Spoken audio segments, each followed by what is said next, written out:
Welcome back to ఈ తరం కథలు. ప్లీజ్ ముందుగా వీడియోకి ఒక చిన్న లైక్ చేయండి. లైక్తో పాటు హైప్ ఇవ్వండి. మన ఛానల్ని సబ్స్క్రైబ్ చేసుకోండి. ఈరోజు కథ మిస్టర్ యాటిట్యూడ్ విక్రాంత్ పార్ట్ 34. కథను రచనవారు శ్వేత. ఇక కథలోకి వెళ్ళిపోదాం. ఆ జంట రాత్రంతా ఎంతో అవస్థపడింది. ప్రమాదకర మనుషుల విష ప్రయత్నాలు వారిని ఎంత భయానికి గురి చేసినా వారి కలయిక దైవ నిర్ణయం. అందుకే విక్రాంత్ తన అనన్యని కాపాడుకున్నాడు. ఆమె శరీరంలో విషం కలిసి ఆమె ఎంత బాధపడిందో అంతకి రెట్టింపు బాధ భయం అతడు అనుభవించాడు. ఆమె అలా అవస్థ పడుతూ నీళ్లు కావాలి, ఒళ్ళంతా మండుతుందని బాధగా నిద్రపోయే ప్రయత్నం చేస్తుంటే విక్రాంత్ గుండె తట్టుకోలేకపోయింది. ఆమెను ఎప్పుడో గతంలో బాధ పెట్టాడు అని తెలిస్తేనే తట్టుకోలేకపోయాడు. క్షణం ఆలస్యం చేయకుండా వెళ్ళి నీల్ మల్హోత్రాని మట్టిలో కుమ్మేసి వచ్చాడు. కానీ ఇప్పుడు ఆమె పడ్డ నరకం అతడు రాత్రంతా కళ్ళారా చూశాడు. ఆమె పడుతున్న బాధ అతడు కూడా అనుభవించాడు. ఊరుకుంటాడా? ఒక్కొక్కరికి విక్రాంత్ అంటే ఏంటో చూపిస్తాడు. నిద్రపోతున్న అతడికి ఆమె కళ్ళ ముందు కదలాడినట్టు అనిపించి అలా బెడ్ మీద తల పెట్టుకుని కింద నిద్రపోతున్న విక్రాంత్కి మెలకువ వచ్చింది. ఉలిక్కిపడి కళ్ళు తెరిచాడు. చూడబోతే అనన్య మత్తుగా నిద్రపోతూ కనిపించింది. అతడికి భయం వేసింది. గబగబా లేచి ఆమె వద్దకొచ్చి అనన్య అనన్య అంటూ చెంపలు తట్టాడు. ఆమె నిద్రలోనే ఉంటూనే అంటూ పక్కకి తిరిగి పడుకుంది. ఆమెకేమీ కాలేదు అనడానికి సంకేతం ఆమె కదలిక. అతడికి ప్రాణం వచ్చినట్టు అనిపించింది. షూ హమ్మయ్యా అనుకొని గుండె పట్టుకొని నిలుచున్నాడు. అనన్య పక్కకు తిరిగి పడుకొని ఉన్న ఆమె వస్త్రాల పరిస్థితి విక్రాంత్ కంటపడింది. పలుచటి తెల్ల వస్త్రంలో ఆమె చుట్టబడి ఉన్న ఆ వస్త్రం ఆమె అందాలను దాచలేకుంది. మొదటి నుండి విక్రాంత్ ఆమెలో ఉన్న స్పెషల్ అట్రాక్షన్కి ఆకర్షితుడు అవుతూనే ఉన్నాడు. ఇప్పుడు మరింత ఎక్స్పోజ్ అవుతుంది. విక్రాంత్ చాలా డిస్టర్బ్ అవుతూ కళ్ళు మూసుకొని ఓ గాడ్, నాకేంటి పరీక్ష? ఈ పొగరికి పూర్తిగా మెలకు వస్తే డ్రాకులాలా అరుస్తుంది అని ఆలోచించి ఆమెకి మెలకు వచ్చేలోగా డాక్టర్ చుట్టిన క్లాత్ తీసేసి ఆమె షర్ట్ తిరిగి ఆమెకు తొడగాలి అనుకున్నాడు. కానీ అదేం చిన్న విషయం కాదు. విక్రాంత్ టేబుల్ మీద ఉన్న షర్ట్ చేతిలోకి తీసుకొని అనన్య వైపు చూశాడు. ఆమె అందం అతన్ని కంగారు పెట్టింది. అయినప్పటికీ రాబోయే సునామీ నుండి తప్పించుకోవాలి అంటే ఇదొక్కటే మార్గం అనుకొని ఆమెకు దగ్గరగా వెళ్ళాడు. ఏదో ఆమెపై అతడికి హక్కు ఉన్నట్టు చూశాడు. అతడి చూపు అనన్య చెంపల మీద పడింది.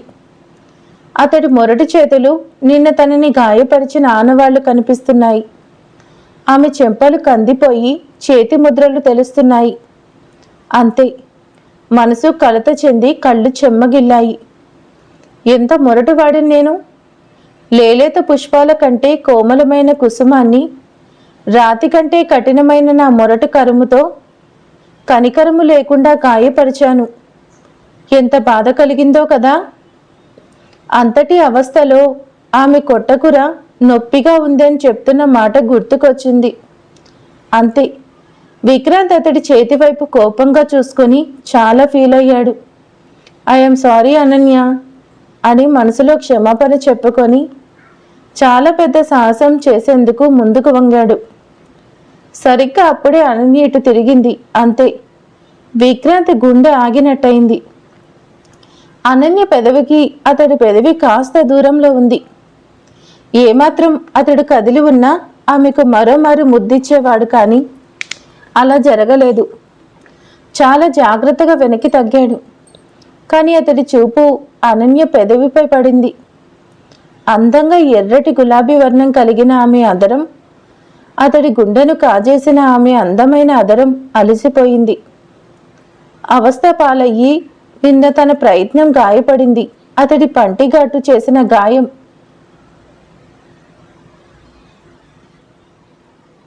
ఆమె పెదవి అందాన్ని కాజేసి కవ్విస్తూ కనిపించింది. నిన్న రాత్రి ఆమె నీళ్ల కోసం పడ్డ బాధను తీర్చే ప్రయత్నంలో తాను చేసిన పని కనబడుతుంది ఆ గాయంలో. ఆమెను గాఢంగా ముద్దాడిన అతడే నిందించుకుంటూ ఐఎమ్ ఈడియట్, నాకు కొంచెం కూడా బ్రెయిన్ లేదు అని తిట్టుకొని ఆమె లేత అదరాలను సుతారంగా తాకుతూ, ఓ కోమలాంగి, నా వంటి మోటు మనిషి చేసిన ఈ గాయానికి నా మనసు బాధపడుతుంది. నిన్ను బాధించిన నన్ను క్షమించు ప్లీజ్ అనుకుంటూ ఉంటే ఉన్నట్టుండి అతడు చూస్తుండగా ఆమె అందాలను ప్రదర్శిస్తూ ఆమెపై కప్పబడి ఉన్న వస్త్రం జారిపోతూ ఉంది. అంతే, విక్రాంతి ప్రమాదం ఊహించి టక్కున కళ్ళు గట్టిగా మూసుకొని నాకేం తెలీదు, నేనేం చూడలేదు అనుకుంటూ ఉన్నాడు. అనన్యకి మెలకువ లేదు. వైద్యుడిచ్చిన విరుగుడు ఆమెను మైకంలో ఉంచింది. లేదు అంటే ఆమె అలా తన సౌందర్య ప్రదర్శన చస్తే చేయదు. కానీ ఇప్పుడు వేరే దారి లేకుండా పోయింది. విక్రాంతి కదడి చేతులతో అక్కడి బెడ్షీట్ తడిమి చేతిలోకి తీసుకొని ముందు ఆమె మీద కప్పాడు.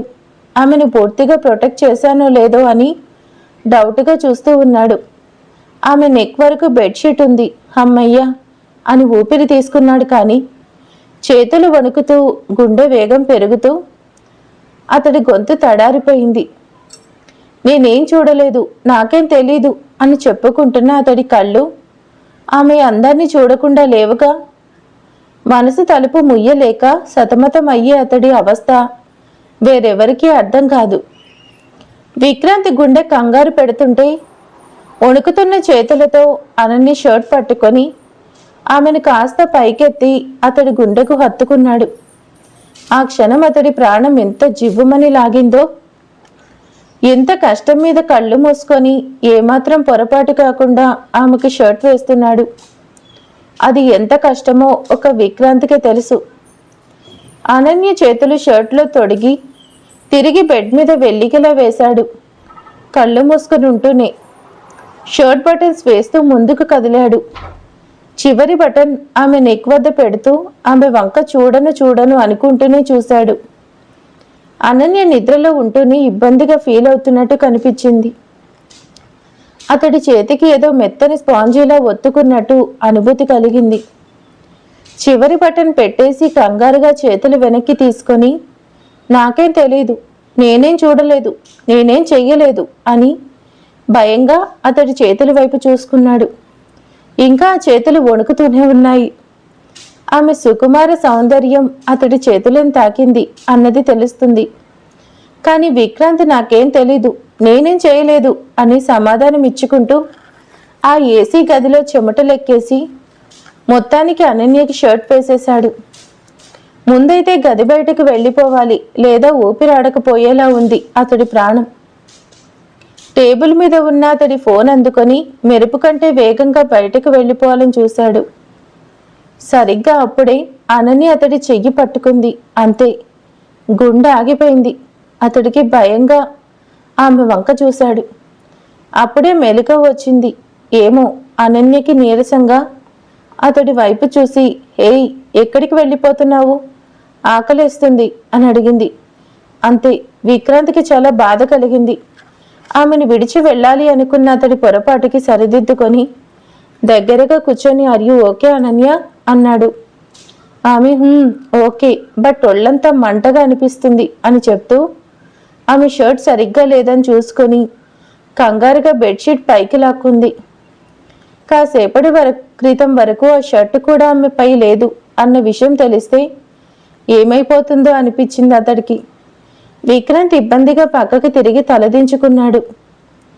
అనన్య అతడిని మళ్ళీ అడిగింది. చాలా ఆకలిగా ఉంది, అసలు నాకేమైంది, నాకేం గుచ్చుకున్నాయి, చెయ్యి ఇంకా నొప్పిగా ఉంది తెలుసా అని వరుస ప్రశ్నలు వేస్తుంటే విక్రాంత్ సమాధానం ఇవ్వలేక తెలీదు, బట్ చేతికి ప్రమాదకరమైన ముళ్ళేవో గుచ్చుకున్నాయి, వాటిని డాక్టర్ తీసేశారు, ఇక ప్రాబ్లం ఏమీ లేదు, నువ్వు ఫ్రెష్ అయ్యిరా, నేను ఒకసారి డాక్టర్తో మాట్లాడి నీకు ఫుడ్ రెడీ చేస్తాను, మనం వెళ్ళాలి అన్నాడు.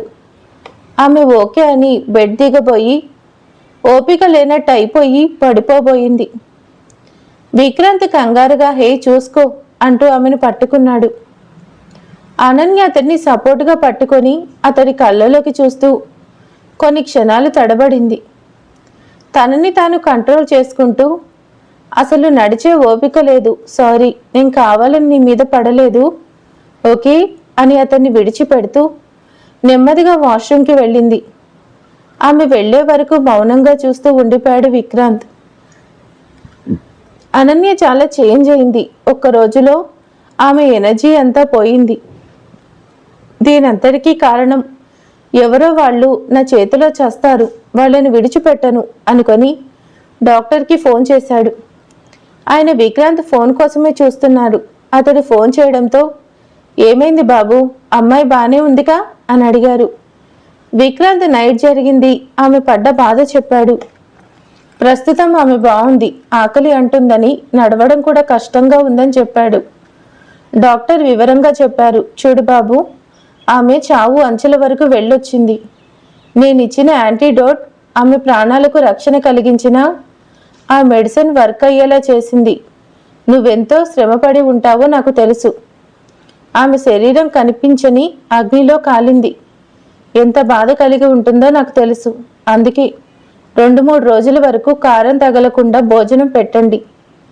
తీపి పదార్థాలు, పాలతో చేసిన వాటిని పెట్టండి. ఎనర్జీతో పాటు శరీరం తట్టుకుంటుంది. ముందుగా చల్లటి పాలు పట్టండి. ఆమెకి ఇంకా ఏం కాదు.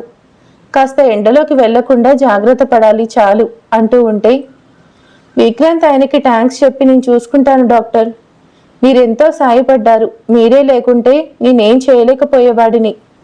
ఇదంతా ఏంటో ఎవరు చేశారో తెలుసుకుంటాను, ఉంటాను డాక్టర్ అని చెప్పి అనన్య కోసం మిల్క్ తెప్పించాడు. అలాగే స్వీట్ బ్రెడ్, హనీ, బాదం కుక్కీస్ లాంటివి తెచ్చిపెట్టాడు.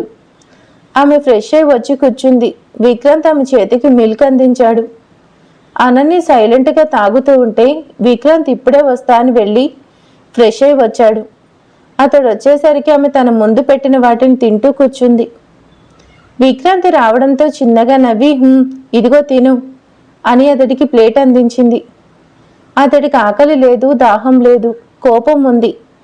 దీనంతటికీ కారకులు ఎవరో, వాళ్ళంతా చూడాలి అనుకుంటూ, నో నాకేం వద్దు, నువ్వు తిను, చాలా వీక్ అయ్యావు, ఇంటికి వెళ్ళాక ఆంటీ చూసి కంగారు పడకుండా ఉండాలి అంటే నువ్వు ఫుల్గా తినాలి. అంతేకాదు no spicy food, only milk food, sweets లాంటివి ఎండలోకి వెళ్ళకూడదు.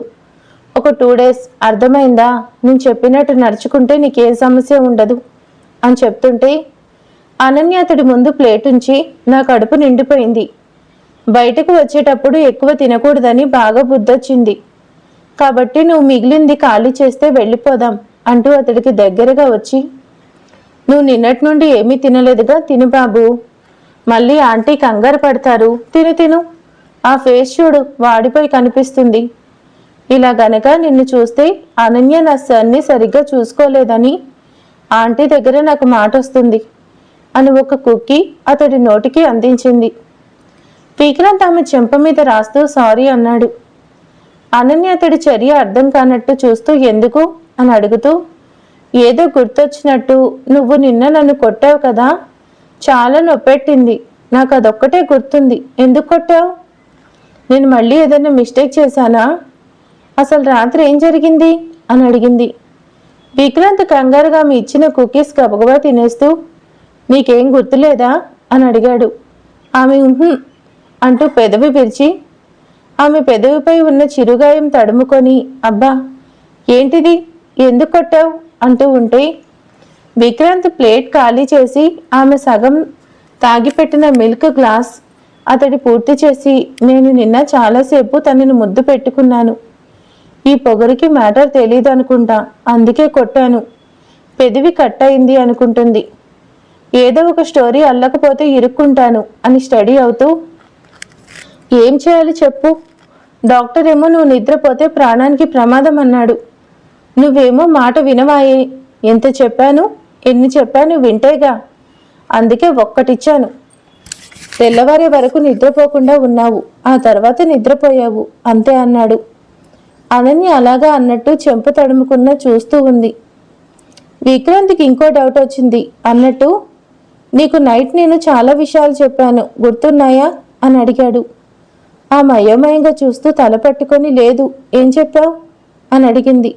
అంతే విక్రాంతి ఫీల్ అవుతూ ఏం లేదు లే. Now you are you okay, కాసేపు విశ్రాంతి తీసుకో, నేను ఇప్పుడే వస్తాను ఫోన్ పట్టుకొని బయటకు వచ్చాడు. అనన్య ఆమె కట్టైన పెదవి తడుముకుంటూ ఏదో ఆలోచిస్తూ రాత్రి అసలు ఏం జరిగింది అనుకుంటూ ఉంది. అంతలో తులసి గారు ఫోన్ చేశారు. అనన్య తల్లితో ఎంతో నార్మల్గా మాట్లాడుతూ వర్క్ పూర్తయింది వచ్చేస్తున్నా అని చెప్పింది. బయటికి వచ్చిన విక్రాంత్ ఎఫ్ఎంకి ఫోన్ చేసి వెంటనే అక్కడికి రమ్మని పిలిచాడు. అలాగే బాలుకి ఫోన్ చేసి తాము వస్తున్నట్టు, తనకి చెప్పిన పని పూర్తి చేశాడో లేదో అడిగాడు. బాలు ఓకే బాస్, అంతా పూర్తి చేశాను అన్నాడు. విక్రాంత్ తాను కొంత సమయంలో వస్తున్నట్టు, వచ్చే వరకు ఆ సీసీ ఫుటేజ్ జాగ్రత్త చేయమని చెప్పి ఫోన్ కట్ చేశాడు. అంతలో ఎఫ్ఎం అక్కడికి వచ్చాడు. విక్రాంత్ అతడికి చాలా థ్యాంక్స్ చెప్పాడు. సమయానికి రిషికొండ దగ్గర వైద్యుడి వద్దకు తీసుకువెళ్ళావు, నువ్వు లైఫ్ లాంగ్ హ్యాపీగా ఉండేంత డబ్బు ఇస్తాను అని చెక్ రాసి ఇచ్చాడు. ఎఫ్ఎం నవ్వుతూ సార్, మీరు నాకు ఇచ్చిన పేమెంట్ చాలు, ఇది నాకు అవసరం లేదు. నేను మీకు గైడ్గా వచ్చాను, నా వర్క్ సిన్సియర్గా చేయడం నా ధర్మం. అయినా అనన్య మేడంకి ఏమైందో ఏమో, చాలా భయం వేసింది.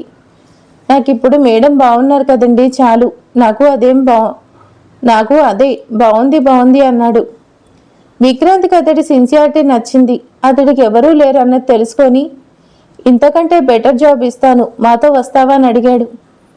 ఎఫ్ఎం కాదు అనలేకపోయాడు. ఓకే సార్ వస్తాను అన్నాడు. విక్రాంత్ సీరియస్ పొజిషన్కి వచ్చి నువ్వు అనన్యకి కేర్ టేకర్గా ఉండాలి. ఆమె ఎక్కడున్నా ఎక్కడికి వెళ్ళినా వెంట నువ్వు ఉండాలి. తనకి నువ్వు ఒక డ్రైవర్ అనుకునేలా చెప్తాను, కానీ నువ్వు బాడీగార్డ్లో ఉండాలి. డబ్బు ఎంతైనా సంపాదించుకోవచ్చు, నమ్మకమైన వాళ్ళని సంపాదించుకోవడం కష్టం. నువ్వు నమ్మకస్తుడివి అని నేను నమ్మాను. అనన్య ప్రాణాలకు ప్రమాదం ఉంది. ఒక చీడపురుగు అనన్యని వెంటాడే ప్రయత్నం చేస్తుంది. అన్ని వేళలా నేను ఆమెకు తోడుగా ఉండలేను, అందుకే నిన్ను నియమిస్తున్నా. ఆ విషయం ఆమె కూడా తెలీదు, అందుకే ఇక తన కార్ కూడా డ్రైవ్ చేయదు, నువ్వు డ్రైవ్ చేస్తావు. కార్ స్టార్ట్ అయ్యే ముందు కార్ కండిషన్ చెక్ చేసి నడపాలి, అర్థమైందా? నేను అనన్యని ఒప్పిస్తాను, ఈ విషయం మన మధ్య ఉండాలి, తనకి తెలియకూడదు అని అడిగాడు. ఎఫ్ఎం ఓకే సార్ అని మాట ఇచ్చాడు. గుడ్ అంటూ విక్రాంత్ అతన్ని తీసుకొని అనన్య వద్దకు వచ్చి ఎఫ్ఎం మనకి ఎంతో హెల్ప్ చేశాడు, తనకి ఇక్కడ సరిగ్గా జీతం రావడం లేదంట, కార్ డ్రైవింగ్ ఊరు తిప్పి చూపించడం తప్ప ఏమీ తెలియదంటున్నాడు, అందుకే మనతో రమ్మని చెప్పాను. నీ కార్కి తను డ్రైవర్గా ఉంటాడు, నువ్వెక్కడికి తీసుకువెళ్ళాలంటే అక్కడికి సేఫ్గా తీసుకువెళ్తాడు, ఓకే అని చెప్పాడు. అనన్య అర్థం కానట్టు చూస్తూ ఓకే, బట్ నాకు డ్రైవింగ్ వచ్చుగా అని అడుగుతుంటే విక్రాంత్ సీరియస్ అవుతూ అనన్య నువ్వు నీ పొగరు చూపించే ప్రయత్నం చేయకు, నీకు హెల్ప్ చేసిన వాడికి జాబ్ ఇచ్చి రుణం తీర్చుకోవాలని చూడు అంటూ ఆర్డర్ వేశాడు. అనన్య విసుక్కుంటూ నేను తనకి హెల్ప్ చేయను అనలేదు, నాకు డ్రైవింగ్ వచ్చు, తను ఇంకేదైనా వర్క్ చేసుకోవచ్చు కదా, నా కంపెనీలో ఏదో ఒక అని మాట పూర్తి కాలేదు. విక్రాంత్ అడ్డుకుంటూ మళ్ళీ అదే మాట, ఇంకా ఆపుతావా? తనకి డ్రైవింగ్ మాత్రమే వచ్చు, నేను ఫిక్స్ అయ్యాను, నువ్వు కూడా ఫిక్స్ అవ్వు. అతడు నీ ఇంట్లో ఉంటాడు, ఎప్పుడు ఏ అవసరం వచ్చినా చూసుకుంటాడు అని అరుస్తుంటే ఆమె చెవులు పట్టుకుని షూ ఓకే, ఎందుకు అరుస్తావు? తల నొప్పి వస్తుంది. సారీ ఎఫ్ఎం, మీకు హెల్ప్ చేయడం నాకు ఇష్టం లేక అలా అనలేదు, మీరేం అనుకోలేదుగా అని అడిగింది.